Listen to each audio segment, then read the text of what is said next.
তখন আল্লাহ তাআলা ইসরাফিলকে আবার আদেশ করবেন তৃতীয় ফুৎকার দেওয়ার জন্য। ইসরাফিল ফু দিয়েছেন কয়টা? দুইটা। তার ফু দেওয়ার কথা ছিল কয়টা? তিনটা। মনে আছে না ভুলে গেছেন? খায় বলছেন? ইসরাফিলের দায়িত্ব, ডিউটি, সিংহের মধ্যে ফু দিবে কয়টা? দিয়েছে কয়টা? বাকি আছে? ওটা দেওয়া লাগবে না? ইসরাফিল তো নাই, তাকেও তো হত্যা করা হয়েছে, রূহ কবজ করা হয়েছে। তো ওই তৃতীয় ফুৎকার দেওয়ার জন্য আল্লাহ তাআলা সর্বপ্রথম ইসরাফিলকে রূহ দিয়ে দাঁড় করিয়ে দিবেন। সুবহানাল্লাহ বাড়িতে গিয়া। তো তাকে রূহ দেওয়ার পর সাথে সাথে আবার সিংহাটাকে দুই ঠোঁটের মাঝখানে নিয়ে আল্লাহর আরশের দিকে তাকিয়ে থাকবে। আল্লাহ বলবে, ইসরাফিল অনেক দায়িত্ব পালন করেছিস, এবার তৃতীয় ফুৎকার দিয়ে তোর ডিউটি শেষ কর। হুকুম পাওয়ার সাথে সাথে ইসরাফিল আলাইহিস সালাম সিংহার মধ্যে তৃতীয় ফুৎকার দিবেন, বিশাল একটা ফু দিবেন। আর ওই তৃতীয় ফুৎকার দেওয়ার সাথে সাথে মিনহা খালাকনাকুম ওয়া ফিহা নুঈদুকুম ওয়া মিনহা নুখরিজুকুম তারাতান উখরা। ওই তৃতীয় ফুৎকার দেওয়ার সাথে সাথে পৃথিবীতে যত মানুষ আছে যারা দুনিয়া থেকে বিদায় নিয়েছে, যাদেরকে স্বাভাবিকভাবে কবর দিয়ে গুরুস্থানে শায়িত করা হয়েছে, তারা ওই কবরস্থান থেকে উঠবে। যারা সড়ক দুর্ঘটনায় অ্যাক্সিডেন্টে মারা গিয়েছে, তারা ওইখান থেকে উঠবে। যারা বিমান দুর্ঘটনায় মারা গিয়েছে, পুরো ছাই হয়ে গিয়েছে, তারা ওই ছাই থেকে উঠবে। যারা সমুদ্রের মধ্যে ডুবে মারা গিয়েছে, তারা ওইখান থেকে উঠবে। যে যেখানে ছিল সবাই উঠতে থাকবে, উঠে দৌড়াতে থাকবে হাসরের ময়দানের দিকে সবাই। একটু ফিল করতেছেন তো কেমনটা কিরকম ভাবে চোখে ভাসতেছে? একটু অনুভব হচ্ছে? সবাই উঠবে, উঠে দৌড়াতে থাকবে, দৌড়াতে থাকবে আর বলতে থাকবে, আমাদের ঘুম ভাঙাইলো কে? ঘুম ভাঙাইয়া গেল রে, ঘুম ভাঙাইয়া গেল রে মরার কোকিলে। আহা, মুড়ির কোকিল বলে মরা, আবার এটা বলে ঘুমো ভাঙায়। কত বড় টাকা! মরার কোকিলকে আবার ঘুম ভাঙাইতে পারে? তা তো নিজেরই প্রাণ নেয়। তখন ওই মানুষগুলো উঠতে থাকবে আর বলতে থাকবে, ক্বালু মান বা'সানা মিন মারকাদিনা হাযা মা ওয়া'দার রাহমানু ওয়া সাদাকাল মুরসালুন। আমাদের ঘুম ভাঙালো কে?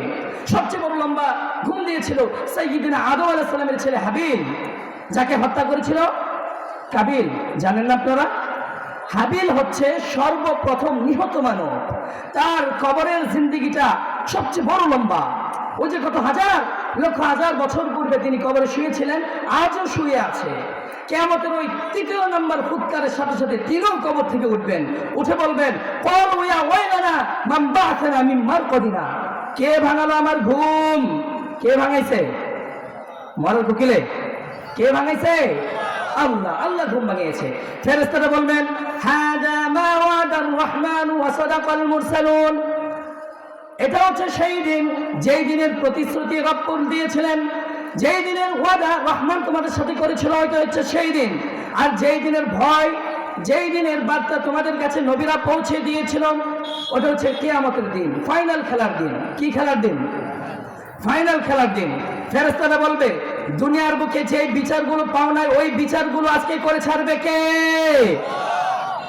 যেই ধর্ষণের বিচার এই বাংলার জমিনে হয় নাই, ওই ধর্ষণের বিচার ওই হাসরের ময়দানে আছে না নাই? অনেককেই গুম করা হয়েছে, ক্রস ফায়ার করা হয়েছে, অন্যায়ভাবে হত্যা করা হয়েছে। এগুলোর বিচার আছে না নাই? অনেক মানুষকে মেরে বস্তার মধ্যে ভরে নলাতে ফেলে দেয়, ডুবাতে ফেলে দেয়।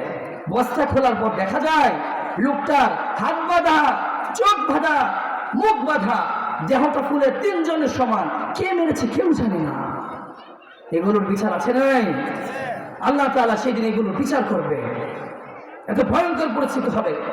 আল্লাহ তাআলা সব মানুষকে উঠতে শুরু করবেন, সব মানুষগুলো উঠবে আর বলতে থাকবে, ইয়া নাফসি ইয়া নাফসি, হায় হায় আমাকে বাঁচাও। কি ভয়ঙ্কর দিন এটা! সূর্যটা মাথার কাছে চলে আসবে। ফিল করতেছেন? ফিল করতেছেন? সূর্যটা মাথার কাছে চলে আসবে।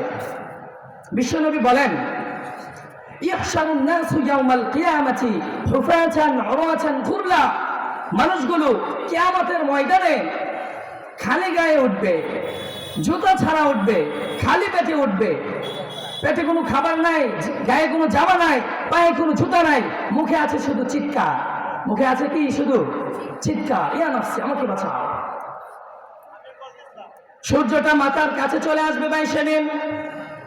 সূর্যের প্রচন্ড তাপে তৃষ্ণায় জিহ্বাটা বেরোতে বেরোতে নাভি পর্যন্ত ঝুলে যাবে কুকুরের মতো।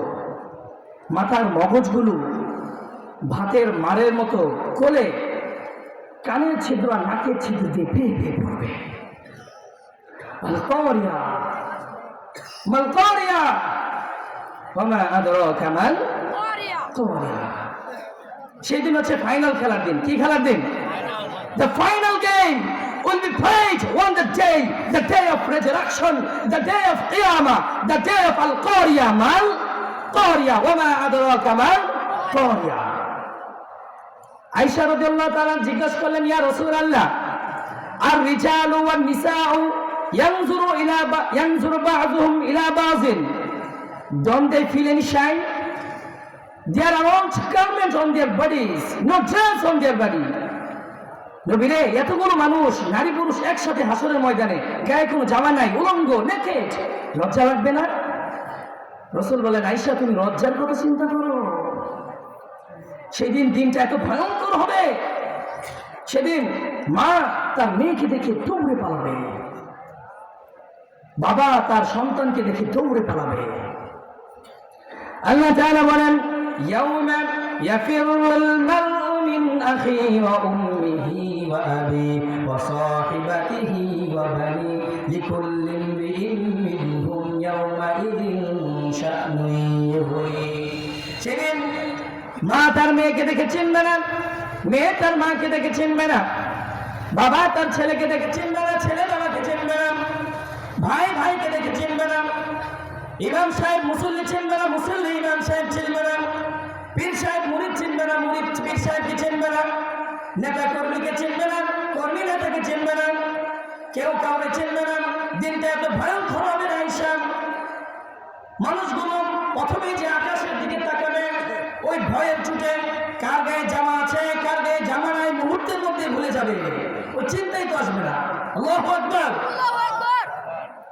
সামনে এত বড় বিষয়, বড় ভয়, বড় আযাব অপেক্ষা করছে। এখন এই জামার মতো ক্ষুদ্র ইস্যুকে মানুষের দেখার সময় আছে?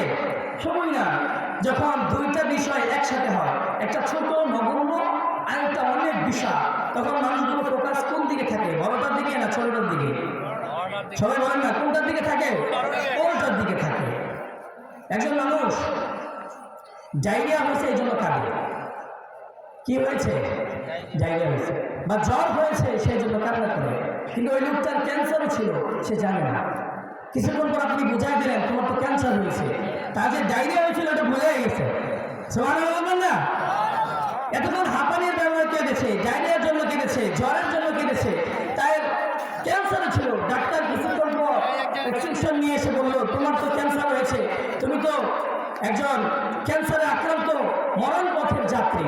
তার যে এই ডায়রিয়া সর্দি ঠান্ডা লেগেছিল সেটা ভুলেই গেছে, ঠিক কিনা? তো দিনটা এত ভয়ঙ্কর হবে, এত ভয়ানক দৃশ্য থাকবে মানুষের সামনে, আযাবের দৃশ্যগুলো ভাসতে থাকবে। কার গায়ে জামা আছে কার গায়ে জামা নাই মানুষগুলো মুহূর্তের মধ্যে ভুলে যাবে, ওই চিন্তাই তো আসবে না। ওই দিন হচ্ছে ফাইনাল খেলার দিন। কি খেলার দিন? ফাইনাল খেলা। কোন খেলা? ওই ফাইনাল খেলার বর্ণনা আমরা কেমনে দিচ্ছে বলে শোনেন। আল্লাহ তাআলা বলেন, فَأَمَّا مَنْ ثَقُلَتْ مَوَازِينُهُ فَهُوَ فِي عِيشَةٍ رَاضِيَةٍ وَأَمَّا مَنْ خَفَّتْ مَوَازِينُهُ فَأُمُّهُ هَاوِيَةٌ وَمَا أَدْرَاكَ مَا هِيَ نَارٌ حَامِيَةٌ। সেদিন মানুষের আমলগুলো আল্লাহ তাআলা মিজানের পাল্লায় দিয়ে ওজন দিবেন। যার মিজানের পাল্লাটা ভারী হয়ে যাবে, যার নেকের পাল্লাটা ভারী হয়ে যাবে, ফাহুয়া ফি ঈশাতির রাদিয়া, সেই লোকটা আনন্দে থাকবে। সেই লোকটা কিসে থাকবে? আমরা আমাদের মিজানের পাল্লা ভারী হোক চাই কি চাই না? রোজ হাসরে আল্লাহ আমার করোনা বিচার, আল্লাহ করোনা বিচার। বিচার যার করা হবে, আল্লাহ রাসূল সাল্লাল্লাহু আলাইহি ওয়াসাল্লাম বলেন, মান মুকিশাল হিসাবা উক্তিবা, যার বিচার আল্লাহ করবেন তার সেদিন বাঁচার উপায় নাই। রোজ হাসরে আল্লাহ আমার করোনা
তো যাদের আমলনামা ভালো হবে তাদেরকে আল্লাহ তাআলা ডান হাতে আমলনামা দিয়ে দিবে।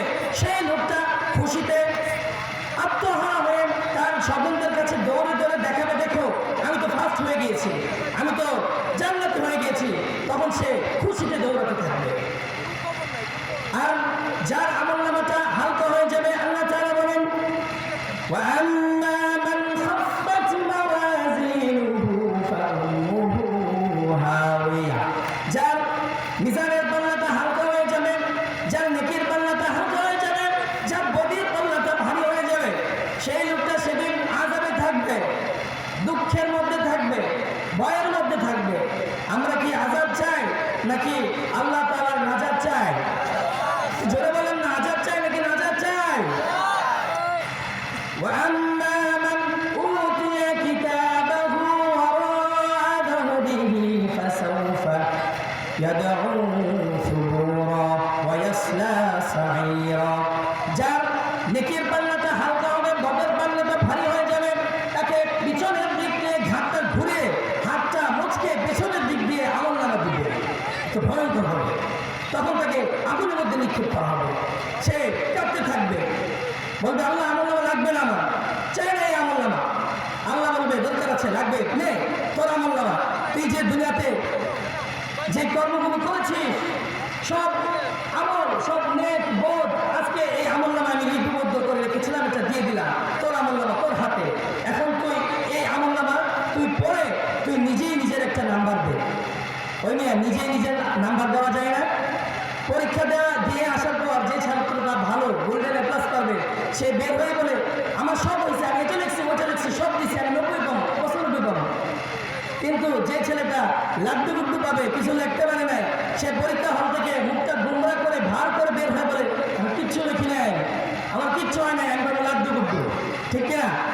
তাহলে তারা বললেন ইকরা কিতাবাকা কাফা বিনাফসিকাল ইয়াউমা আলাইকা হাসিবা।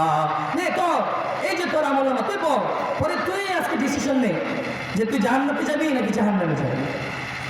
তারপর বইটা হাতে নিয়ে পড়তে থাকবে, দেখবে হাই হাই আকাম কুকম যা করছি সব লেখা, কোনো কিছু ছাড়া নাই। ছোট ছোট যে কাজটা করছি, গুণাটা করছি, ওইটাও লিখে দিছে, ছোট ভালো আমল ওইটাও লিখে দিছে। কারণ আল্লাহ তাআলা বলেন ফামান ইয়ামাল মিসকালা যাররাতিন খায়রান ইয়ারা ওয়া মান ইয়ামাল মিসকালা যাররাতিন শাররান ইয়ারা। যাররা যাররা, তো যাররা জিনিসটা কি? শীতের দিনে টিনের চাল, আপনাদের টিনের চাল আছে না? টিনের চালে ছিদ্র থাকে, দিনের বেলা যখন সূর্য উঠে দেখবেন ওই ছিদ্র দিয়ে সূর্যের আলো ঘরে ঢুকে, ঢোকার পর ওই আলোর কাছে গিয়ে দেখা যায় ছোট ছোট ধূলিকণা, ঘরের চারপাশে আর কোথাও নেই এই ধূলিকণা, ওই আলো দিয়ে দেখা যায়, ওইটার নাম হচ্ছে জাররা। এই জাররা পরিমাণ ভালো করেছ ওইটাও আমলনামাতে আছে, আর এই জাররা পরিমাণ নেক বদ কাজ করেছ ওইটাও আমলনামাতে তুলে দিয়েছে কে? আল্লাহ তাআলাকে বলবে আল্লাহ পড়বো না, আমার এই আমলনামা চাই না। আল্লাহ বলবে দরকার আছে, নে পড়, তুই তোর আমলনামা পড়। তখন আল্লাহর ভয়ের ছুটে, আল্লাহর ধমকের ছুটে পড়তে থাকবে, পরে দেখবে হায় হায় আকাম কুকম যা করছি সব লেখা। টেন্ডারবাজি করলাম, চাপাবাজি করলাম, চাঁদাবাজি করলাম, খুন করলাম, মানুষকে গুম করলাম, অন্যায়ভাবে ক্রস ফায়ার করলাম, সব লেখা, কিচ্ছু ছাড়ে নাই। তখন বলবে মান হাদাল কিতাব লা ইগাদিরু সগীরাতান ওয়ালা কাবীরাতান ইল্লা আহসাহা। এটা আবার কেমন কিতাব? ছোট বড় কোনো আমলই তো বাদ রাখে না, কোনো আমলই ছাড় দেয় না। আপনি সামান্য একটা ছোট একটা একদম নগণ্য ছোট একটা আমল করেছেন, একজন লোক এসে জিজ্ঞেস করলো ভাই এখান থেকে হোসেনপুর কিভাবে যাব? আপনি দেখাই দিলেন এখান থেকে হোটেল নিলে এই রাস্তাতে হোসেনপুর যাবেন। ওই দিন মনে হয় আমলনামায় এই ছোট ভালো কাজটা থাকবে না? থাকবে? এই ছোট কাজটা থাকবে আমলনামায়? জাররা জাররা জাররা করে দিবে না। সুবহানাল্লাহ বলেন। আপনি অন্যায়ভাবে কাউকে গালি দিয়েছেন, কষ্ট দিয়েছেন, পরের বারে আম চুরি করে খাইছেন, এটা নাই, থাকবে এটা? জাররা জাররা জাররা তুলে দিবে আল্লাহ। আপনি ছোট আমল করেছেন ওইটাও আল্লাহ দিবে, ছোট গুনাহ করেছেন ওটাও আল্লাহ তুলে দিবে। বলেন আল্লাহু আকবার। আল্লাহ তাআলা বলবেন ইকরা কিতাবাকা কাফা বিনাফসিকাল ইয়াউমা আলাইকা হাসিবা। পড়, আজকে তোর আমলনামা তুই পড়। কি পড়বে? সবই লেখা। তখন সে কমে আসবে যে কিভাবে বাঁচা যায়। আল্লাহর কাছে মিথ্যা বলবে যে আল্লাহ দুনিয়াতে অনেক মিথ্যা সাক্ষী দিছে, মিথ্যা কথা বলে বেড়াইছি, আজকে একটু ট্রাই করে দেখি যদি আজকে মিথ্যা বইলা চাপা মেরে বাঁচতে পারি কিনা। তখন বলবো আল্লাহ একটা কথা আছে, কি কথা?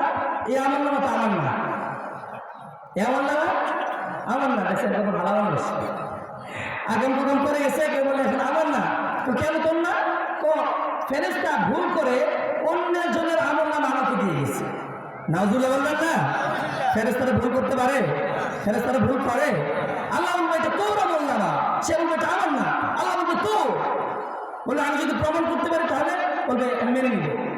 তখন আল্লাহ তাআলা বলবে কিরামান কাতিবিন নামে দুজন ফেরেশতা তোর কাঁধে 24 ঘন্টা অন ডিউটিতে ছিল। ওই কিরামান কাতিবিনের কাছে তোর আমল নামার একটা ব্যাকআপ ফাইল আমি রেখে দিয়েছি। ওইখান থেকে আল্লাহ তাআলা প্রিন্ট আউট করে কিরামান কাতিবিন থেকে আরেকটা আমল নামা এসে দিয়ে দিবে। কবে এই জন্য দেখ আমার পড়ার দরকার নাই, কিরামান কাতিবিনের ফাইল তোর ফাইল দুইটা মিলায় দেখ মিল আছে কিনা। তখন তো এখন ভরা আছে না নাই? ভরা আছে না নাই? আল্লাহ ছাড় দেয় কিন্তু ছেড়ে দেয় না। আল্লাহ ফেরাউনকে ছেড়ে দিছিল, ছাড় দিছিল কিন্তু ছেড়ে দিছিল। নমরুদকে কি দিছিল? ছাড় দিছিল কিন্তু ছেড়ে দিছিল। তো এখন যারা উল্টা পাল্টা করে বান্দরামি করে আল্লাহ তাদেরকে ছাড় দিচ্ছে। মনে রাখো কার হাসরের ময়দানে আল্লাহ তাআলা তোমাকে ছাড় দিবেন না। বলেন ঠিক কিনা? ওই দিন আল্লাহ তাআলার কাছে ধরা খেতেই হবে। বলবে নে মিলিয়ে দেখ তোর আমল নামা এবং কিরামান কাতিবিনের ফাইল। কিরামান কাতিবিনা ইয়ালামুনা মা তাফআলুন, আপনি যা করেন সব কিছু কিরামান কাতিবিন জানে। আপনি রাতের অন্ধকারে গোপনে কি করছেন ওটাও সে দেখে, সে লিখে দেবে, ঠিক কিনা? তখন দুইটা দিবে, তখন মিলাবে, দেখবে মিলিয়ে দেখবে বাক্য নয়, শব্দ নয়, অক্ষর অক্ষর মিলে যা। পালানোর সুযোগ আছে? পালাতে পারবে? তারপরে বলবো আল্লাহ আরেকটা কথা আছে, কি এই দুইটার একটাও আমার না, কি না একটাও আমার না। কি ভালো মানুষ হাজির সাহেব, এই দুটোর একটাও আমার না। এই দুটো তোরই আমার নামা। আল্লাহ বলে তোরই আমার নামা। আমার কাছে আরো প্রমাণ আছে, আরো প্রমাণ আছে আমার কাছে। কি প্রমাণ আছে? তুই গলাটা উঁচু কর, তোর গলার নিচে এই যে গন্ধ দিয়েছে একটা লকেট, একটা সিম কার্ডের মতো লকেট আল্লাহ ঝুলিয়ে দিয়েছে। আমরা যা বলি যা করি সব কিছু মেমোরির মতো এখানে সেভ করে রাখে কে? আল্লাহর কোরআন সাক্ষী। বনি ইসরাঈল বলছে আল্লাহ وَكُلُّ إِنسَانٍ أَلْزَمْنَاهُ طَائِرَهُ فِي عُنُقِهِ وَنُخْرِجُ لَهُ يَوْمَ الْقِيَامَةِ كِتَابًا يَلْقَاهُ مَنشُورًا। আমরা যা করি যা বলি সব কিছু মেমোরির মতো সেভ করে রেখেছে এই গন্ধ দেশে কে? এইখান থেকে প্রিন্ট আউট করে আরেকটা আমল নামা আল্লাহ তার হাতে ধরিয়ে দিবে। এতক্ষণ ছিল দুইটা, এখন আছে কয়টা? ধরা আছে না নাই? হ্যাঁ হ্যাঁ, কি পালানোর সুযোগ আছে? পালানোর সুযোগ নাই। সে মিলাতে থাকবে, কি আর মিলাবে? সবই তো লেখা আছে। সে ধরা খেয়ে গেছে। তারপরে বললো আল্লাহ তাও ঠিক আছে কিন্তু এগুলো আমার না। তেরা মানুষ, কারণ মিশা কথা করে যদি পাওয়া যায় ক্ষতি কি? তো বিচার মানে তাল গাছ আমার, এরকম লোক আছে না? বিচার মানে তাল গাছ আছে, আপনাদের তাল গাছ আছে, তো বিচার মানে তাল গাছ আমার। ওই তেরামি করতে গিয়ে সে বলবে আল্লাহ ঠিক আছে সবকিছু ঠিক আছে তবু এটা আমার না। আল্লাহ বলবে আমার কাছে আরো প্রমাণ আছে, আরো প্রমাণ আছে, আমি তোকে আরো প্রমাণ করে দিতে পারবো যে এগুলো তোর আমল নামা। দেখ তোর আমল নামার প্রতিটি পৃষ্ঠার শুরুতে তোর আঙ্গুলের ফিঙ্গারপ্রিন্ট আছে, তোর আঙ্গুলের ছাপ আছে। সুবহানাল্লাহ বলবেন না? কি অথেন্টিকেশন আল্লাহর কাছে। Cross check, double check, recheck, প্রতিটা চেকেই ধরা খেয়ে যাবে। চিৎকার বলে বলেন ঠিক কিনা? যেভাবে চেক করুন ধরা খেয়ে যাবে, তার সেদিন আর পালাবার কোনো সুযোগ না। এই যে আঙ্গুলগুলো আমরা দেখি, আঙ্গুল এখানে লক্ষ্য করলে দেখা যায় গোল গোল গোল গোল আছে, ঠিক না? আছে না? এটাকে বলে ফিঙ্গারপ্রিন্ট, আঙ্গুলের ছাপ। 1892 সালে ফ্রান্সিস গ্যালট্রন এটাকে আবিষ্কার করেছিলেন 1892 সালে। আর 1500 বছর পূর্বে কোরআনের মধ্যে এই আঙ্গুলের ফিঙ্গারপ্রিন্টের কথা জানিয়ে দিয়েছে কে? আল্লাহ বলেন এই আঙ্গুল আমি তোমাদেরকে শুধু যে দেই নাই। আয়াহসাবুল ইনসানু আল্লান নাজমা'a 'ইযামা বালা কাদিরিনা আলা আন নুসাউমিয়া বানানা। এই মানুষ আঙ্গুল দিয়ে অনেক কাজ করে। এই মানুষ আঙ্গুল দিয়ে অন্য দিকে ভূতা মারে, ক্যারাম খেলে, এই আঙ্গুলের ব্যবহার ক্রিকেট খেলাও আছে না নাই? এই দুইটা যদি তোলে তাহলে কি বোঝায়? দুইটা আঙ্গুল তুলে ক্রিকেট খেলা কি বোঝায়?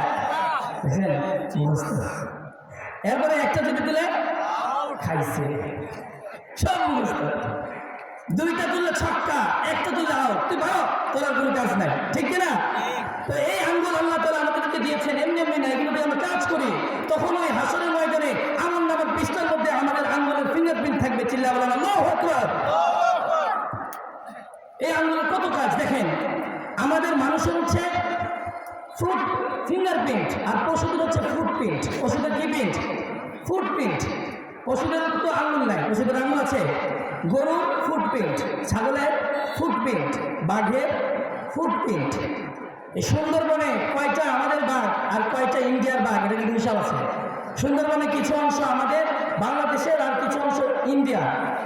60% হচ্ছে বাংলাদেশের, 40% ইন্ডিয়া। তো বাংলাদেশের বাঘ হচ্ছে 125টা আর ইন্ডিয়ার বাঘ হচ্ছে 100টা। তো এই বাঘগুলোর হিসাব কিভাবে করলো? মানুষ যে বলছে এই বাঘ লাইনে দাঁড়াও, গুনে গুনে দেখবো তোমরা কয়টা বাংলাদেশের কয়টা ইন্ডিয়ান, এভাবে হিসাব করছে। বাঘের কাছে গিয়ে ঘনার সামর্থ্য আছে মানুষের, ভয়ঙ্কর পানি অ্যাটাক করবে। তো এই বাঘগুলো হিসাব হলো কিভাবে? এই ফুটপ্রিন্ট থেকে। এই ফুটপ্রিন্ট দিয়ে যাচাই বাছাই করে তারা ডিসিশন নিয়েছে যে বাংলাদেশের 125টা বাঘ, ইন্ডিয়ার 100টা বাঘ।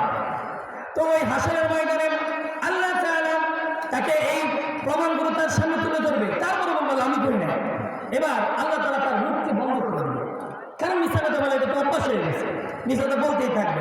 তখন আল্লাহ তাআলা তার মুখকে বন্ধ করে দিবে। তখন আল ইয়াউমা নাখতিমু আলা আফওয়াহিহিম ওয়া তুকাল্লিমুনা আইদিহিম ওয়া তাশহাদু আরজুলুহুম বিমা কানু ইয়াকসিবুন। সেদিন আল্লাহ তাআলা তার মুখকে, জবানকে বন্ধ করে দিবে, তার হাত সাক্ষী দিতে থাকবে, আল্লাহ আমাকে দিয়ে অন্ধকার রজনীতে আমার এই হাতকে ব্যবহার করে অমুককে খুন করেছে, হত্যা করেছে। আমার পা সাক্ষী দিতে থাকবে যে আল্লাহ এই পা দিয়ে সে খারাপ কাজ করার জন্য ওইখানে হেঁটে হেঁটে গিয়েছে। তখন তার নিজের অঙ্গ প্রত্যঙ্গই তার বিরুদ্ধে সাক্ষী দিবে। চিল্লায়া বলেন ঠিক কিনা? তখন আল্লাহ তাআলা তাকে ওয়া আম্মা মান সাকুলাত মাওয়াজিনুহু ফাহুয়া ফি ঈশাতির রাদিয়াহ ওয়া আম্মা মান ওয়া মা আদরাকা মা হিয়া নারুন হামিয়া। তখন তার ফয়সালা হবে, যাও, তোমার আর কোনো কথা হবে না, তোমার কোনো এই যুক্তি পরামর্শ কোনো কাজে আসবে না, এখন তোমাকে জাহান্নামে ফেলে দেবে। আল্লাহ তাকে তখন জাহান্নামে নিক্ষেপ করবে। নারুন হামিয়া, দ্য ব্লেজিং ফায়ার, প্রজ্বলিত আগুন, ওই আগুনে তখন তাকে নিক্ষেপ করা হবে।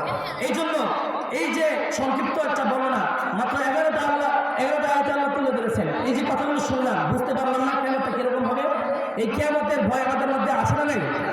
মুসলমান ইমানদার হিসেবে যদি দাবি করেন, তাহলে এই কিয়ামতের ভয় আমাদের মাঝে থাকার দরকার আছে না নেই? আল্লাহ তাআলা আমাদেরকে এই কিয়ামতের ভয় অন্তরে রেখে বেশি বেশি নেক আমল করে কাল হাসরের ময়দানে নাজাত পাওয়ার মতো তৌফিক দান করুন। সকলে বলেন আমিন। আর যদি বলেন আমিন।